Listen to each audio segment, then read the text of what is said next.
años mandamos reportes y nos envían los últimos reportes para ir monitoreando. O sea, el título hay que revalidarlo cada 2 años. No es que ya nos lo dieron y queda, no, tenemos que revalidarlo y eso implica que cumplamos ciertas recomendaciones, cumplamos ciertos encargos o solucionemos ciertos problemas que el centro histórico tiene y hay que resolverlos. De ser así, pues claro, uno corre el riesgo siempre de que no lo retiren en la lista. Y eso no es amenaza. Hay varias ciudades que las han retirado de la lista de patrimonio mundial, ¿no? La última fue Liverpool, ¿no? Que por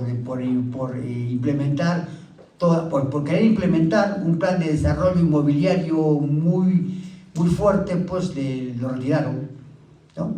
Hay otras, o el Valle del Dresde, ¿no? Un pueblo en Dresde, en Alemania, también le retiraron el título de patrimonio cultural por construir un puente que también no fue observado por UNESCO, ¿no? Entonces, lo que quiero decir con esto es que el plan maestro es parte de los encargos y es parte, ¿no es cierto?, de los aspectos que había que cumplir con UNESCO y había que cumplir con la ciudad, porque no podemos movernos con un instrumento de gestión de hace 25 años, cuando la realidad urbana, la realidad social, económica y hasta política ha cambiado, ¿no?, en estos 25 años, y por lo tanto uno tiene que actualizar esos instrumentos de planificación y gestión de un lugar. Bueno, aquí como pueden ver, son 3 imágenes, ¿no? La primera hace referencia a la arquitectura, a la construcción, que es uno de los aspectos que UNESCO valora como excepcional y universal. El segundo es el que está en medio, la foto habla de la ciudad. La clase urbana y los espacios públicos son parte de ese valor reconocido. Y abajo, el territorio. ¿Sí? Y el territorio caracterizado, ¿no es cierto?, por los volcanes, la campiña y el río. Esos 3 aspectos son los que están reconocidos por UNESCO. Y como podemos ver, son 3 escalas: arquitectura, ciudad y territorio, ¿no? A veces, lamentablemente, solamente de alguna manera la gente tiene reconocido el primer tema, ¿no? La arquitectura, ¿no? Los tallados, ¿no?, de exuberantes. Solamente se ve eso como un valor, incluso cuando uno escucha, ¿no?, a los guías de turismo, se ve que solamente se refieren a eso y no hablan de más. Sin embargo, el valor que tiene Arequipa trasciende lo meramente arquitectónico y constructivo. Tiene que ver con los aspectos urbanísticos y aspectos territoriales. Bueno, aquí es un esquema donde básicamente indicamos, ¿no?, que los criterios por los cuales UNESCO declaró a Arequipa fueron 2. El primero, por ser una obra maestra del genio creador humano. Y esto hace referencia a la arquitectura. Dice que la arquitectura, el diseño arquitectónico, es una expresión única y singular, ¿no?, que integra el mundo andino con el mundo occidental y que a su vez este sincretismo cultural que se expresa de alguna manera en la arquitectura trasciende, ¿no?, el ámbito de todo el sur andino. Y el segundo se refiere al lugar, se refiere, digamos, al asentamiento. Dice, Arequipa es un asentamiento excepcional, ¿no?, condicionado por factores naturales y culturales. Entonces, estos 2 factores, que tienen que ver con el territorio y la arquitectura, son a su vez resultado de la interacción, de aspectos socioculturales, geográficos, climáticos y geológicos. Porque hay que tomar en cuenta que cualquier ciudad del mundo y cualquier, digamos, grupo humano que desarrolla en un espacio geográfico una cultura es un mecanismo de adaptación. La cultura no es más que un mecanismo de adaptación a un territorio para poder sobrevivir. Porque si uno no se adapta a un territorio, un grupo humano no se adapta a un territorio, perece, no tiene posibilidades de sobrevivir. Entonces, en el caso de Arequipa también eso es muy claro. Hay una adaptación, ¿no es cierto?, del territorio con la campiña, con los andenes, ¿no es cierto?, los canales, los caminos. Entonces, hay toda una infraestructura que hizo posible que el desierto fuera cultivable, porque hay que ser consciente de que vivimos en un desierto. Y esta construcción del desierto es una construcción milenaria. La campiña más antigua de Arequipa tiene 2000 años. 2000 años. Arequipa como ciudad va a tener recién, dentro de unos años, 500 años. La campiña es mucho más antigua. Es decir, la campiña fue el factor que hizo posible la fijación de una ciudad española que a su vez propició su desarrollo durante los siglos venideros. O sea, si la campiña de origen prehispánico, esfuerzo y construcción prehispánica,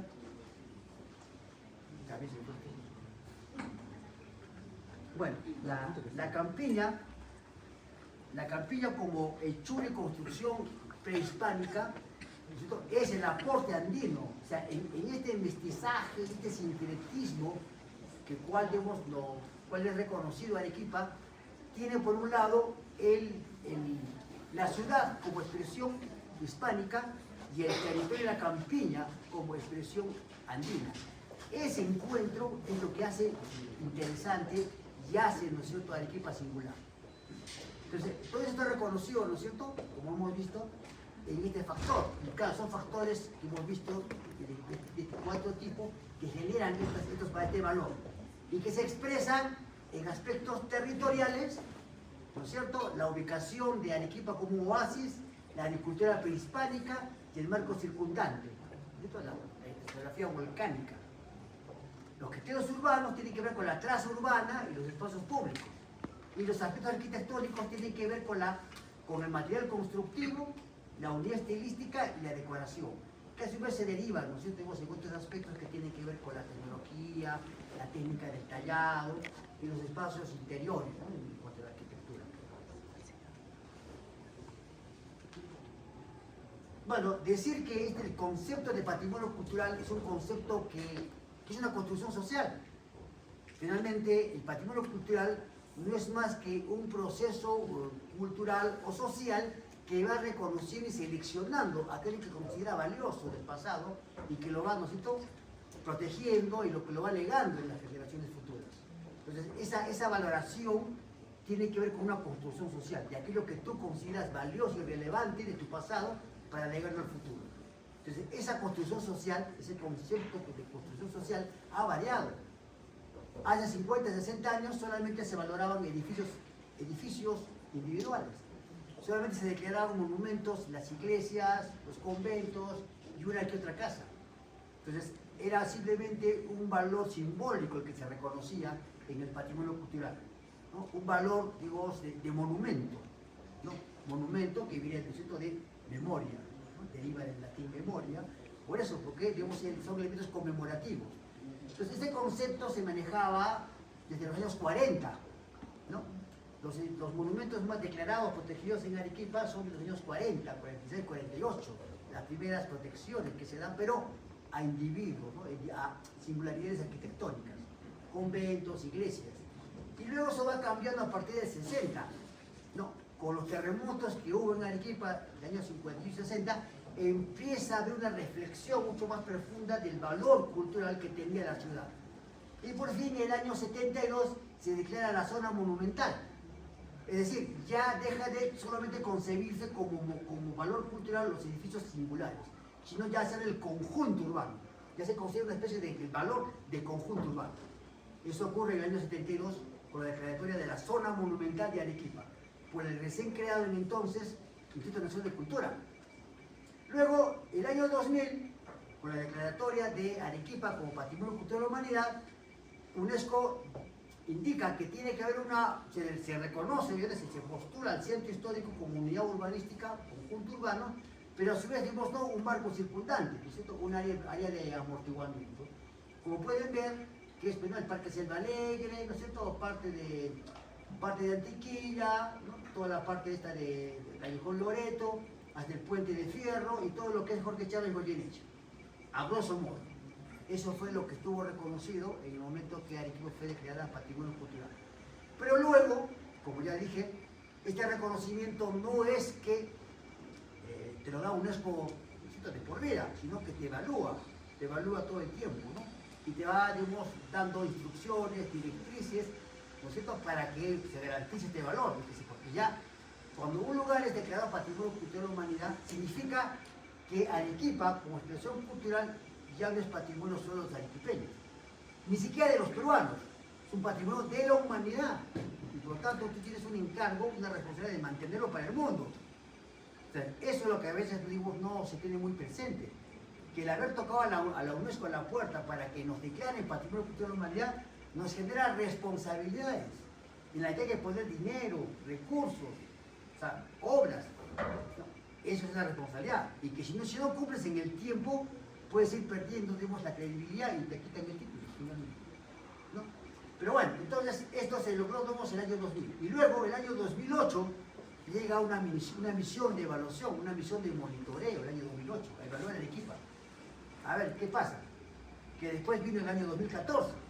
Y bueno, y en esa evaluación, ¿qué dijo? ¿Saben qué? Ustedes han sido declarados Patrimonio Cultural de la Humanidad por si acaso, también por el paisaje. También por la campiña prehispánica que tienen. Y vemos que nosotros no la están protegiendo.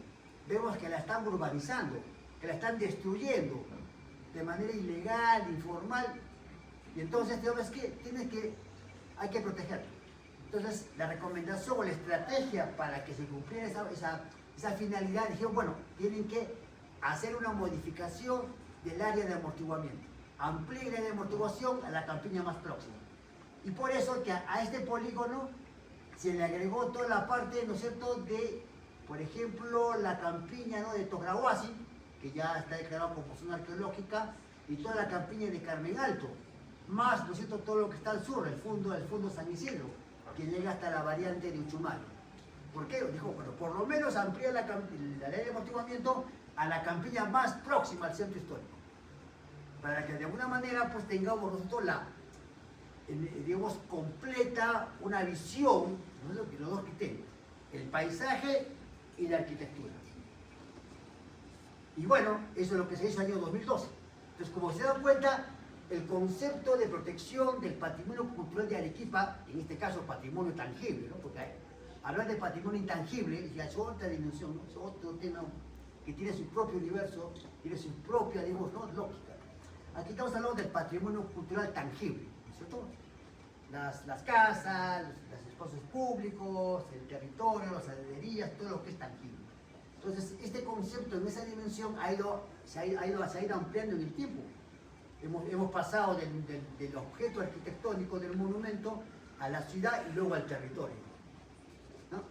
Y bueno, tanto así que en esa misma época también, ¿no?, junto con la ampliación de las zonas de amortiguamiento, también se declaró como parte o como motivación de esta recomendación de UNESCO, se amplió la protección de la cuenca urbana del río Chili, que va desde la naciente Charcani hasta el puente de Tiabaya, toda la campiña que es en torno al río Chili.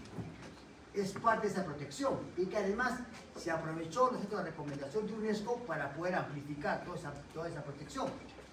Incluso en el futuro, y esperemos que y parece que así va a ser, a pesar de todo lo que se ha ido difundiendo, discutiendo y compartiendo, parece que en el nuevo plan de desarrollo metropolitano, que se un nuevo plan urbano, que está trabajándose en este momento, se va a amplificar más aún todavía la protección del patrimonio cultural y se va a hacer un poco esto, ¿no? O sea, a esta protección que se tiene en torno al río Chili, se va a ampliar toda esta parte, ¿no?, que es la parte de Tiabaya, Sachaca, que todavía, digamos, permanece de alguna manera con buenas condiciones, y se va a articular también la cuenca del río Socabaya, para unir todo lo que es, ¿no?, Sogay, toda esta tendería de Characato, ese sector.